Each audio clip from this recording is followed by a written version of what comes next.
والله بازار قاس بقول خوي دستانان منسوبيتي لبو كشنو لبو راقتني ولبو هيلكي ولبو بس زياتر دستانان يعني لبر اويا لو كشنوي زياتر سرف دبيتن دستانان لبر گوشتي ولبر مثلا باشي اويا لبو هيلكي دادن دريتوا لبو من استفاده زياتر دبيت نقاس انواع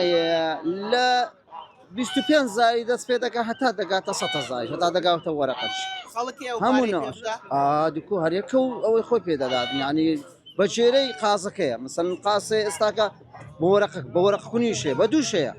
قاشێ بە 20 زار بە 25 زار ناریە بە چیلۆیە گرانترین زۆری قاس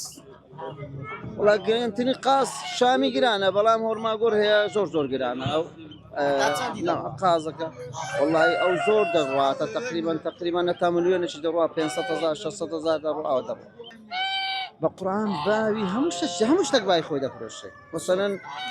قازە باش دەڕوا مریشی هێلکەی زۆر دەڕوا ئێستا لەو سەردەمە ئێستا مریشی هێلکەی زۆر باش دەڕوا یعنی مریشکەی هێلکەی باشتر دەڕوا خەڵکە لەوەرەوەی بەرەو بەهار دەچیتن ئەوانە بڵغارینە خۆمانەش هەیە خۆمانە گچکەترە شامی گەورەترە شامی هەتا تقریبا 7 کیلۆیە تا 10 کیلۆش دەڕوا 11 کیلۆ